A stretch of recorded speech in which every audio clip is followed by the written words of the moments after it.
iwak lele patile telu. Assalamualaikum warahmatullahi wabarakatuh. Waalaikumsalam warahmatullahi wabarakatuh. Oke. Selamat pagi semua. Pagi. Sudah istirahat? Sudah. Oke. Kelas 9B gimana kabarnya hari ini? Baik, ya. Biar semangat jawabnya kayak gini ya. Alhamdulillah luar biasa, Allahu Akbar. Bisa? Bisa. Kelas 9B gimana kabarnya hari ini? Alhamdulillah luar biasa, Allahu Akbar. Oke, hari ini ada yang tidak berangkat? Berangkat semua? Oke, saya cek kehadiran dulu ya.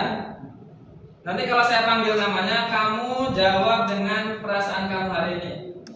Apakah bahagia, sedih, galau? Terserah kalian, sesuai dengan isi hati kalian. Ahmad Hamdan Mutawalid. Senang, kenapa senang?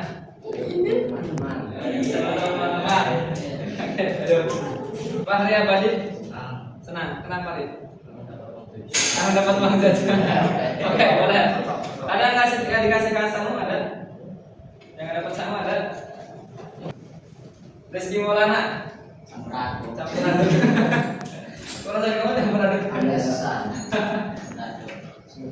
Ada senangnya, ada sedihnya, ada galaunya. Ada kelas yang anggumin. Senang, kenapa senang dulu? Ya, karena dapat belajar kembali. Oke, dapat belajar kembali. Tepuk rimba. Ha.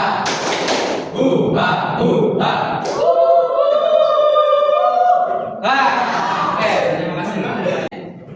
Tema kita adalah hidup harus beretika.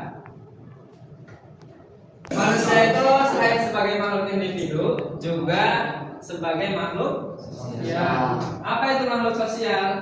Ada yang tahu? Makhluk sosial itu tidak bisa hidup tanpa orang.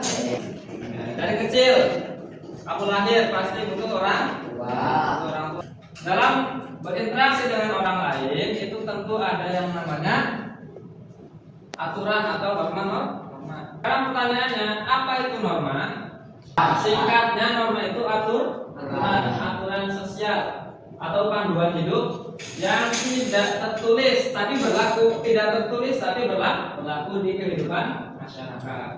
Nah, norma ini akan mempengaruhi tindakan dan kehidupan sosial masyarakat, baik secara individu maupun kelompok secara luas. Jika tidak ada norma, kehidupan masyarakat bisa kacau. Kalau nggak ada aturan, pasti kan kacau. Maka dari itu, aturan dalam bentuk norma tetap dibutuhkan dalam kehidupan bermasyarakat. Nah, sekarang fungsinya buat apa sih norma? Ya, fungsinya adalah memberi batasan. Batasan apa? Bisa berupa perintah atau larangan bagi individu maupun masyarakat dalam berperilaku. Nah, norma ini sifatnya memaksa individu maupun masyarakat untuk menyesuaikan diri dengan nilai-nilai yang berlaku di masyarakat dan menjaga solidaritas sosial antar anggota masyarakat. Nah, sekarang jenis-jenisnya. Ada berapa jenis norma? Nah, norma itu ada 5 jenis. Yang pertama ada norma kesusilaan, ada norma sosial, norma hukum, norma kesopanan, dan norma. Kita bahas ya. Yang pertama, norma kesusilaan. Norma kesusilaan itu peraturan hidup yang berasal dari hati nurani manusia, bersifat umum atau universal yang artinya dapat diterima oleh seluruh umat manusia. Nah, contohnya apa? Bersikap jujur, kemudian menghormati orang lain. Yang kedua ada norma agama. Norma agama itu pedoman yang berasal dari ajaran agama. Fungsinya untuk mengatur perilaku manusia berdasarkan keyakinan dan nilai-nilai religius. Contohnya apa? Menjalankan ibadah sesuai keyakinan. Kalau kita sebagai umat Islam, ibadahnya apa? Salat. Selanjutnya itu norma sosial. Norma sosial itu apa? Aturan tidak tertulis yang diterima oleh masyarakat. Berfungsi untuk mengatur bagaimana individu seharusnya berperilaku dan berinteraksi dalam konteks sosial. Contohnya apa? Menjaga kerukunan, membantu sesama tanpa pamrih, tolong menolong, Kalau dalam bahasa Jawa biasanya ada etika dalam berbicara. Kalau berbicara dengan orang yang lebih tua menggunakan apa? Ya, bahasa kromo. Selanjutnya, norma kesopanan. Norma yang diadakan oleh masyarakat untuk mengatur pergaulan dengan dilandasi sikap saling menghormati. Biasanya kan kalian kalau pernah dengar kalau megang kepala harus sopan gitu. Saru. Karena itu juga termasuk norma, namanya norma kesopanan. Kalau ada guru, kamu duduknya di bawah, atau ada Pak Kiai, biasanya duduk kesopanan. Itu adalah contoh norma kesopanan. Tertulis enggak? Enggak kan? Itu tidak tertulis tapi dilakukan berlaku di masyarakat. Berikutnya ada norma hukum. Nah, aturan yang dibuat oleh negara dan memiliki sanksi hukum jika dilanggar. Norma hukum ini sifatnya memaksa dan sanksinya berupa ancaman hukuman. Contoh, kalau kamu melanggar lalu lintas, kemarin siapa ya yang tilang ya? Nah, itu karena melanggar norma hukum. 3 orang. 1 2 3 1 2 3 1 2 3 1 2 3 1 2 3. Nah, tugasnya kalian mendiskusikan dampak atau akibat yang diterima jika melanggar norma. Nama kelompoknya. Kamu diskusikan dampak jika melanggar norma. Silakan diskusikan minimal 3 satu orang masih 1.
Jika tidak jujur, maka membuat orang lain tidak percaya lagi sama kita.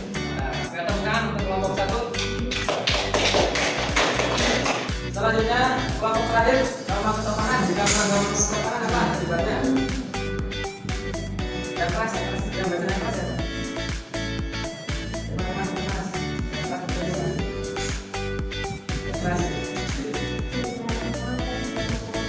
Ya, jika melanggar norma kesopanan biasanya akan jadi bahan omongan masyarakat. Nah, kesimpulannya norma itu merupakan elemen penting dalam menciptakan kehidupan masyarakat yang harmonis dan teratur. Penerapan dan penegakan norma yang efektif itu dapat membantu menghindari konflik dan membangun masyarakat yang lebih baik. Kalau tidak ada untuk kalimat penutup, ini ada kata-kata dari Raden Ajeng Kartini. Banyak hal yang bisa menjatuhkanmu, tapi satu-satunya hal yang benar-benar dapat menjatuhkanmu adalah sikap kamu sendiri atau perilaku kamu sendiri. Jadi dari sekarang pikirkan dulu sebelum bertindak. Bersikaplah yang baik ketika di masyarakat atau di lingkungan manapun. Paham ya? Oke. Terakhir, kalau tidak ada pertanyaan, tuliskan perasaan kamu setelah mengikuti pertemuan pada pagi hari ini. Atau boleh juga kamu ungkapkan perasaannya pakai emoticon. Boleh juga pakai gambar emoticon, boleh. Terima kasih untuk pembelajaran hari ini. Semoga apa yang kita bahas hari ini bisa memberikan manfaat untuk kita semua. Amin. Marilah kita tutup pembelajaran hari ini dengan mengucapkan hamdalah bersama-sama.